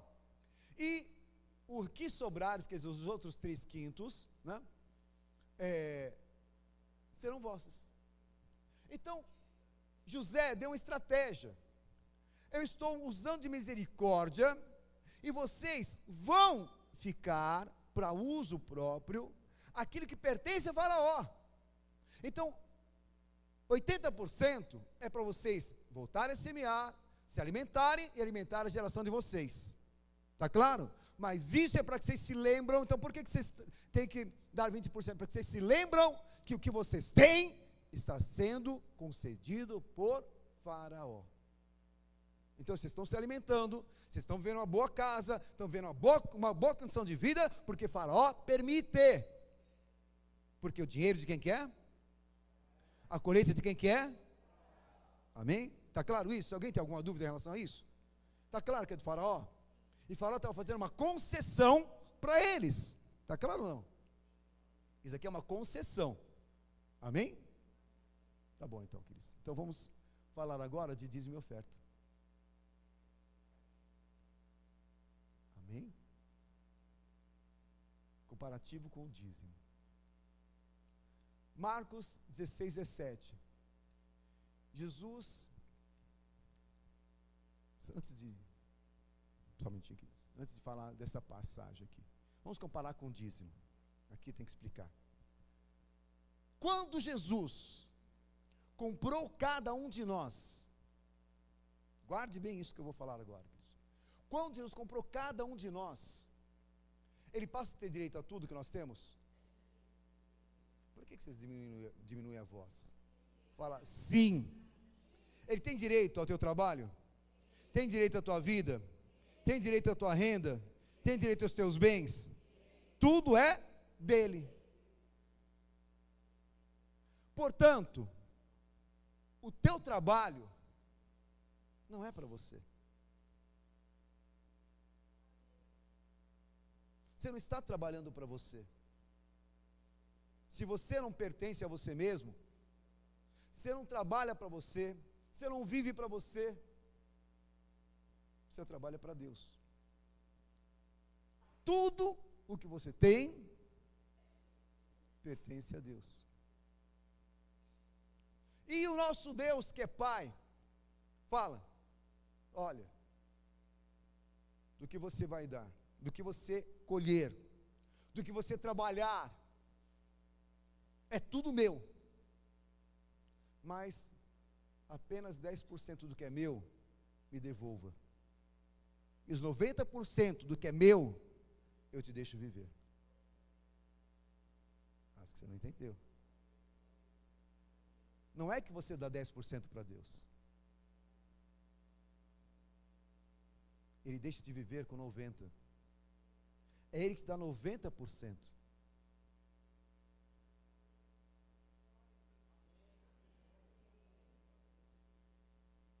Ele é pai ou não? Ele é Senhor ou não?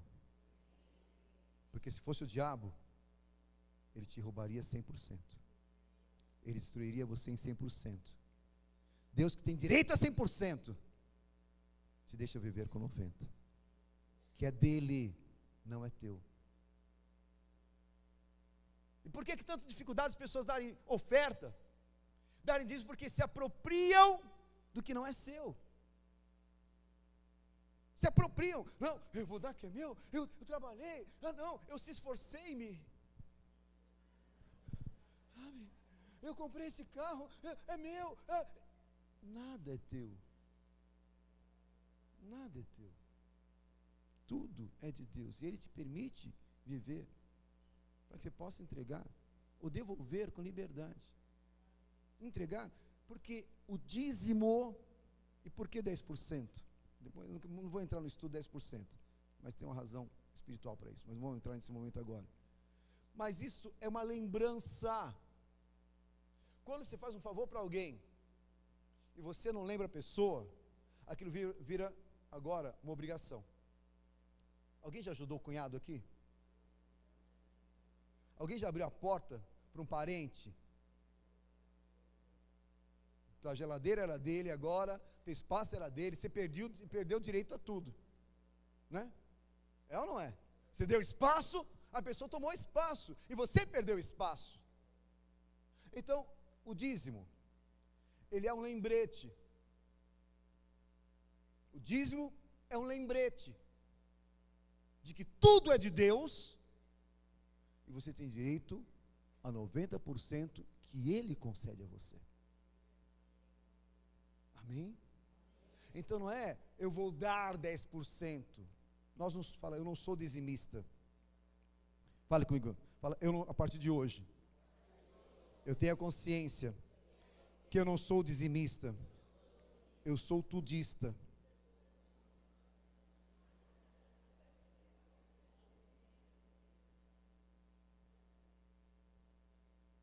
Está claro ou não? O que é ser tudista? É ter consciência que tudo pertence a Deus. Tudo pertence a Deus. Agora, quem administra? Quem administra o que é dele? Quando você administra, é uma desgraça. Não dá certo, não funciona, não acontece. Porque quem está administrando o que é de Deus é você. E é isso que Deus quer, porque nós não estamos sendo mordomos. Vamos falar de mordomia de novo. Você precisa ser mordomo da tua vida financeira. Ser um bom administrador da tua vida financeira. Vamos pegar um exemplo aqui, queridos. Né? Deixa eu ver se está logo aqui ou se está mais para frente. Tem tanta coisa para falar, queridos.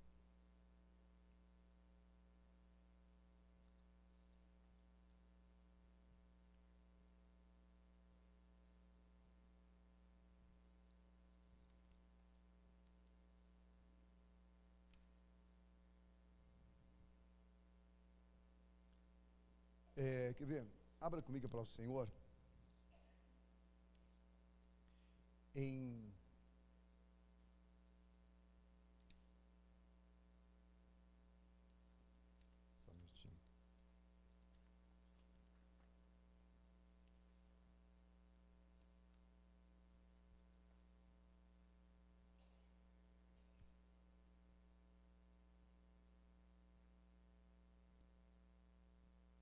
a palavra de Deus no livro de Filipenses,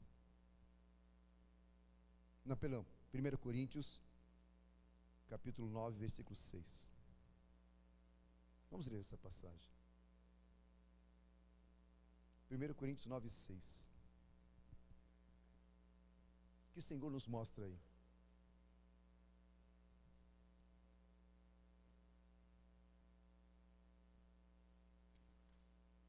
Acharam? Vamos ler todos juntos? 1, 2, 3.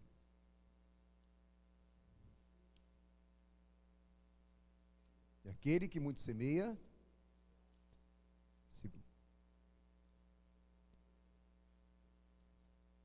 1 Coríntios. Acharam? Ou é 2 Coríntios? Só um minutinho. 2 Coríntios 9,6. Perdão.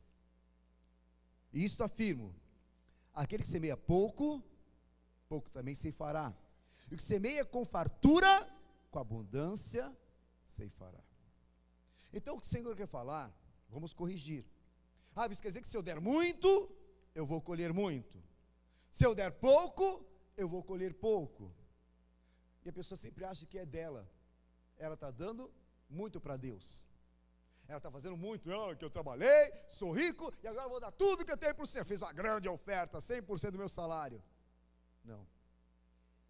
A questão toda é o direito que você dá a Deus de administrar aquilo que Ele tem. Porque tem pessoas que ela administra o seu dinheiro e o seu trabalho. E o fim disso é destruição, roubo e morte.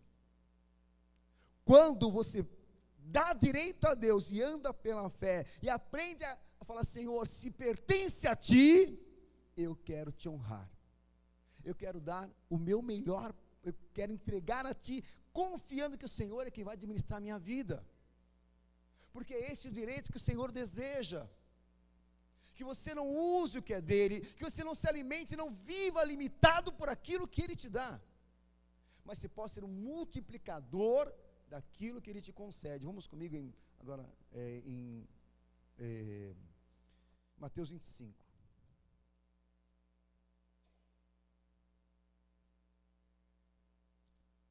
Evangelho de Mateus, no capítulo 25. Agora você vai entender tudo, queridos. Nós já estamos terminando.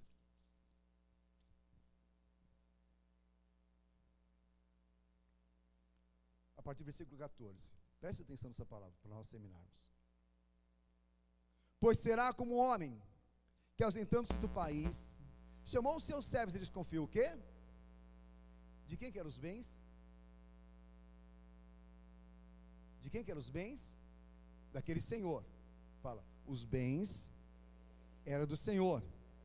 E ele chamou alguns servos e entregou os bens dele nas mãos dessas pessoas. Para quê? Para que ela os multiplicasse. Cada um conforme a sua capacidade.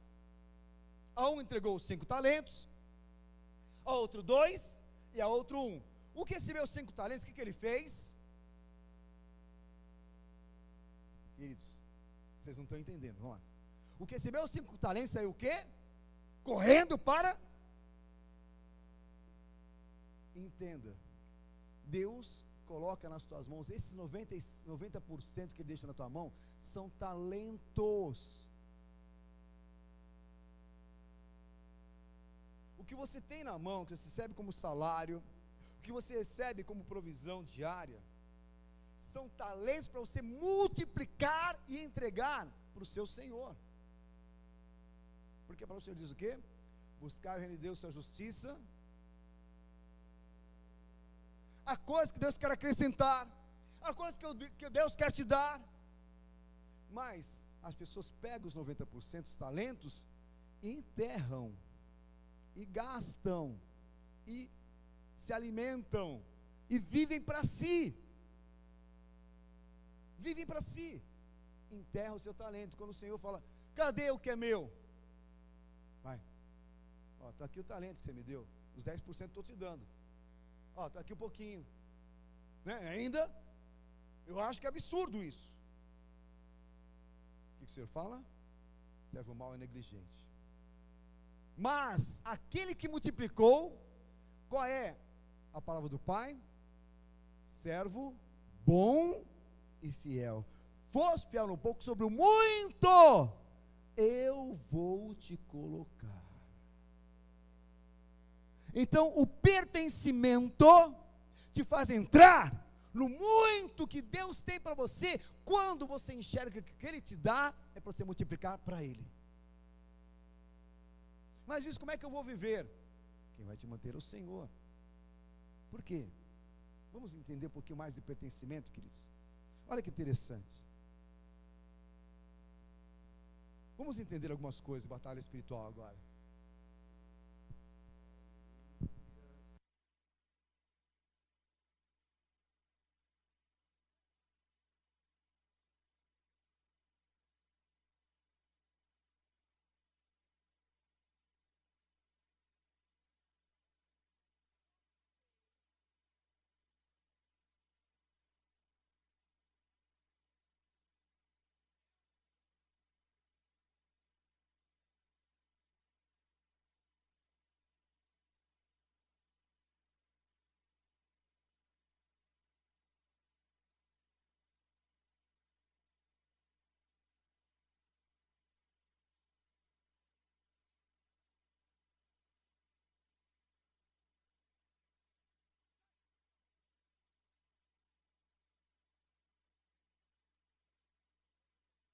Efésios,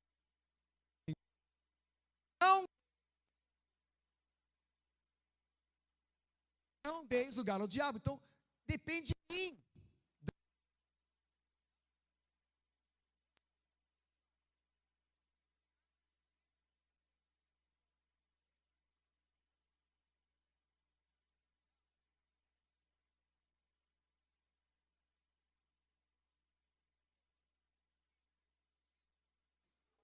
Eu, diabo, é.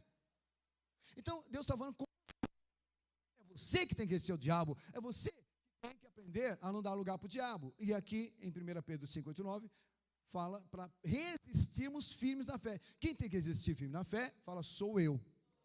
Então, algumas coisas, Deus dá à igreja, Deus dá aos seus filhos, servos, a você, que agora, porque foi comprado pelo sangue, foi comprado pelo preço, pode falar, sai Satanás, você não tem mais direito na minha vida. O que você vai falar a partir de hoje? Sai Satanás, que você não tem mais direito na minha vida. Amém? Então sai sono, que ele não tem mais direito sobre a tua vida. Amém? Então isso é uma autoridade, é uma condição que Deus te deu, porque você pertence ao novo dono, você pertence ao novo Senhor, e esse Senhor te imbui de autoridade, te capacita com autoridade, e o diabo não tem poder, ponto final. Então pare de sofrer, pare de ficar dando brecha, pare de ficar se sentindo, né, manipulado pelo diabo, porque não tem mais espaço não. Agora, quando se fala do resgate, querido, quando se toca na questão do resgatador, ou de condições de resgate, aí tem alguém que defende a tua vida. Então é importante isso, preste atenção nisso aqui, ó. Malaquias 3,10. Trazei todos os dias na casa do tesouro, para que haja mantimento na minha casa, e provar-me nisso do Senhor dos Exércitos, se eu não vos abrir a janela dos céus, e não derramar sobre vós bênçãos sem medidas. Amém? Fala, os dízimos representam uma aliança e reconhecimento de que Deus é meu supridor, que Deus tem direito a tudo. Eu estou devolvendo 10% do que Ele me permitiu ter. Amém? Mas, quando você é fiel, olha o que diz aqui, e por vossa causa, eu repreenderei o devorador. Por vossa causa, então quem vai repreender o devorador não é você. Você expulsa o diabo. Você fala, sai e resiste ao diabo. Mas com relação àquilo que pertence a Deus, quem defende é Ele. Então o diabo não vai tocar na tua vinha, o diabo não vai tocar no teu, porque a tua fidelidade e a tua responsabilidade e a tua consciência de que aquilo pertence a Deus, faz com que Deus repreenda o devorador que se levanta contra a tua vida. E isso é muito sério. Esta luta tua não é tua. Esta guerra não é tua, é do Senhor. Se você entender que o dinheiro não é teu. Fala, Deus defende o seu resgate. Está claro isso, queridos? Então, aqui em Êxodo 12, e aquele sangue vos será por sinal nas casas em que estiverdes, vendo eu o sangue, passarei por cima de vós, e não haverá entre vós praga nem mortalidade. Então, entenda, isso é resgate, porque as pessoas estão sendo resgatadas do Egito para a terra prometida, e Deus falou, olha, a 10ª praga, todos vão ser afetados, mas quando eu ver o sangue, o destruidor não entrará, porque eu vou impedir. Então, entenda, o sangue era o preço do resgate, o sangue é o preço do teu resgate. O inimigo destruidor não tem poder sobre a tua vida, porque você é propriedade exclusiva de Deus. Você é propriedade exclusiva de Deus. Ele vai te manter, Ele vai te proteger, Ele vai te guardar, Ele vai impedir que o mal aconteça, porque você tem uma aliança com esse resgate, você tem a consciência desse resgate, e o inimigo já está retido, repreendido, enviado para o abismo vazio, em nome de Jesus Cristo. Amém? Amém? Fala, eu fui comprado por alto preço.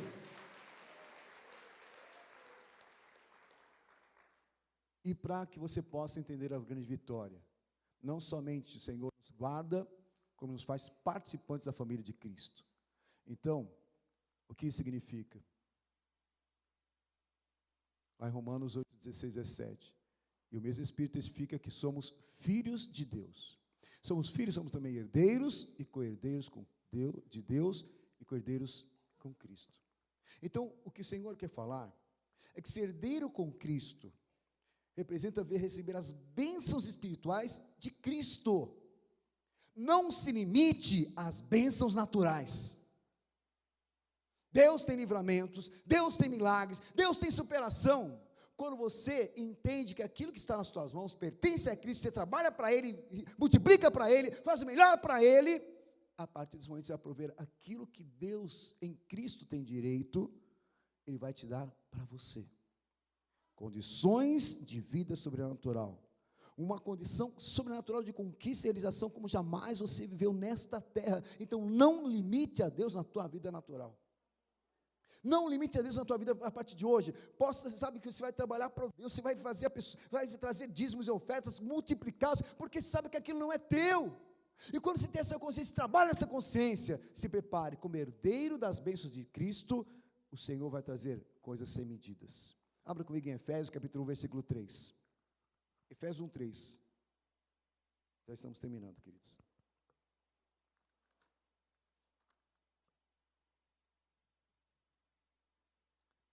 O que diz aí em Efésios 1, 3? Bendito Deus e Pai do nosso Senhor Jesus Cristo, que nos tem abençoado com toda a sorte de bênçãos espirituais em Cristo Jesus. Fala, eu já estou abençoado com toda a sorte de bens espirituais em Cristo Jesus, nosso Senhor, Cristo. Eu poderia contar muitos testemunhos aqui, mas eu quero que você comece a imaginar, há uma forma diferente de conquistar, de alcançar novos patamares, de realizar coisas grandes nesta terra. Há um tempo da exposição dos filhos de Deus na terra. Os filhos de Deus ainda não se mostraram. E Deus quer trabalhar, quer levantar pessoas de alto grau na capacidade realizadora, para que todos saibam que é um diferencial em nossa vida. Então deixa Deus te abençoar. E quando Deus vai te abençoar? Quando você deixar de se privar por aquilo que você acha que é teu. Ah, meu corpo é meu dinheiro é meu, minha família é minha. Nada é teu, tua família não é tua, teu dinheiro não é teu. Então, seja liberal. Ao liberal, Deus dá com liberalidade. E o que é ser liberal? É ter o coração de José, ser multiplicador da renda que não te pertence. Para quem? José multiplicava para Faraó, queridos. Ele enriqueceu Faraó, e Deus o prosperou muitíssimo.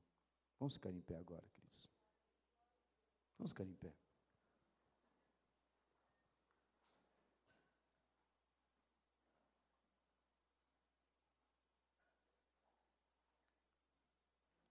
Mateus 25, 20. Olha o que o Senhor quer falar para você a partir de hoje. Eu quero que você tome essa palavra para você. Porque você vai ser aquele em que Deus vai colocar rendas e mais rendas. Opa, peraí.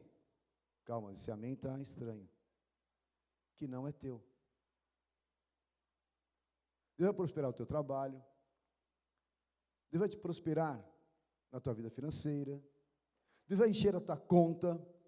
Deus vai fazer transbordar as tuas riquezas. Deus vai te dar talentos. Só que não é teu. Você viu como o amém diminui? Amém. Amém. Mas, quando você multiplica e tem um coração íntegro para entregar, entregaste-me 5 talentos. Eis aqui outros 5 talentos que granjeei para ti. O Senhor lhe disse: muito bem, servo bom e fiel. Sobre o pouco fosse fiel, sobre o muito eu vou te colocar. Entra na graça do teu Senhor. Há um tempo de graça, há um tempo de provisão, há um tempo de suficiência, há um tempo de alegria, há um tempo diferenciado que a tua capacidade jamais provou, queridos. Por isso comece a entender, você é um mordomo, você é governador, você é alguém que tem autoridade na tua vida financeira, porque tudo que você tem um dono. Então, deixa esse dono reinar na tua família. Deixe esse dono reinar no teu corpo. Deixe esse dono reinar na tua vida financeira. Deixe esse dono reinar no teu ministério. Deixe o Senhor ser Senhor. E submeta-se somente a Ele, reconhecendo a plenitude da autoridade que Ele tem na tua vida. Está entendendo isso, queridos? Opa, perdão. Olha o que diz aqui em Apocalipse 21, de 2 a 4.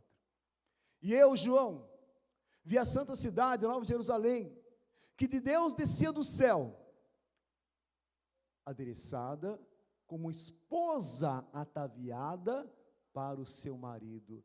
A igreja apostólica é a Ruth de Deus. A igreja apostólica é a esposa comprada por alto preço, para viver a plenitude de Cristo nessa terra, em nome de Jesus. Aleluias, aleluias. Nós somos a noiva de Cristo, comprada por alto preço, mas para viver em comunhão, para viver em família, para viver uma dimensão superior. Então não se limite com as migalhas dessa terra.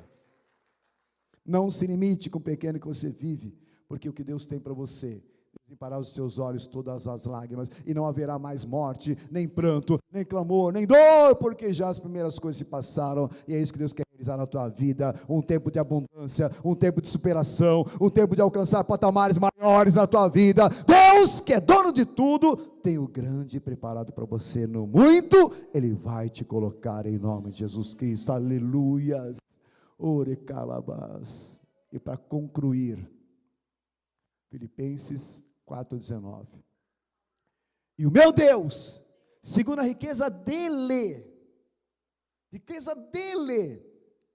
vai suprir todas as suas necessidades em amor a você.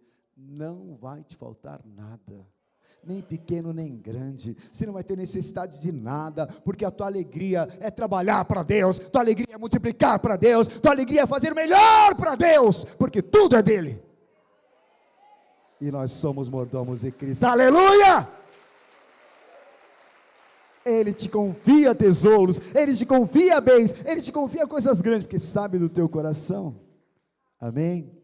Então tenha o mesmo sentimento de Davi. Olha que interessante, a consciência dessa propriedade em Davi. Por que Davi orando? Porque quem sou eu? E quem é o meu povo para que pudéssemos oferecer voluntariamente estas coisas? Porque tudo vem de ti, e do que é teu, te damos. Olha a consciência de Davi: Senhor, eu não estou te dando nada, eu estou te devolvendo, porque o Senhor me permitiu ter para multiplicar, e agora eu posso te entregar. Eu quero que você feche seus olhos agora. Feche teus olhos. O que você preparou hoje para entregar para Deus? Ah, não, eu vim trazer a minha oferta. Não, eu vim trazer o meu dízimo. Não. Nós não tínhamos direito a nada. Nós não tínhamos direito a nada. Na verdade, nem a vida. Porque se não fora pela misericórdia do Senhor, até morto, eu pelo menos já estaria há muito tempo. Deus me livrou da morte muitas vezes. A vida não me pertence mais. Se estou aqui é por concessão de Cristo. Seu trabalho é por concessão de Cristo. Se tem alguma renda é por concessão de Cristo. Mas para que eu possa olhar para aquilo e falar: Senhor, me permita multiplicar para Ti, Jesus. Porque quem vai suprir minha casa é o Senhor. Quem vai abençoar a minha família é o Senhor. Quem vai me honrar é o Senhor. Eu dependo de Ti, e não desse dinheiro que não é meu. Eu não vou roubar a Ti, Jesus. Eu não vou mais roubar a Ti. Eu não vou mais ser dono ou proprietário daquilo que não é meu. Mas eu quero ser um multiplicador, Senhor. Pode colocar nas minhas mãos, porque tudo que vier às minhas mãos, eu vou Te dar multiplicado. Eu vou para a igreja, Senhor, todos os dias com desejo de devolver o que eu multipliquei, devolver o que o Senhor me permitiu realizar. Eu vou melhorar no meu trabalho, eu vou ser excelente na minha empresa, vou ser um grande empresário para Ti, vou ser o melhor empregado da minha empresa, porque eu tenho um Deus para servir. Eu tenho um Deus para servir, eu sou servo. A palavra diácono é servo. E servo é aquele que serve. Seja um servo útil para Deus. Não permita que a ganância, que o orgulho, que o egoísmo, o egocentrismo continue dominando a tua vida.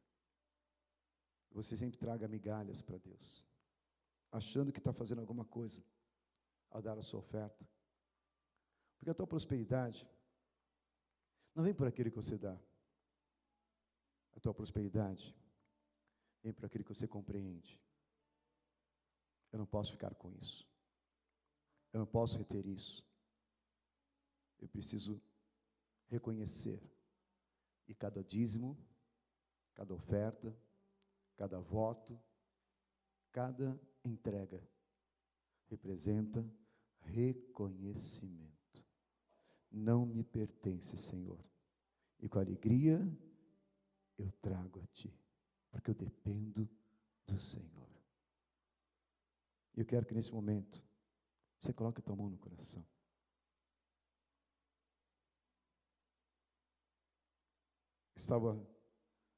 Eu fui tão ministrado por essa palavra, queridos. Faz quase um mês que eu venho escrevendo ela. E Deus mudou minha consciência de orar, na minha apresentação ao Deus vivo. Senhor, eu sou o Teu servo. Eu sou aquele que foi comprado. Este ano é o ano do resgatador. O Senhor é o meu resgatador. Senhor, tudo que eu tenho é Teu. E eu preparei aqui uma oração, que eu quero que você feche os teus olhos e apenas receba. Todos vocês vão receber essa palavra. Você vai se assustar, porque ela tem 22 folhas. Eu acabei de ministrar 22 folhas para você. Deixa para lá. Feche teus olhos. Entenda, eu vou aqui ministrar uma oração que eu escrevi, que é minha verdade, mas que seja tua. Jesus Cristo, meu Senhor. Entenda. É uma declaração de reconhecimento do senhorio, que eu sou escravo dele. É difícil pensar assim, mas é importante pensar assim. Tu és o meu Senhor. Eu reconheço o teu.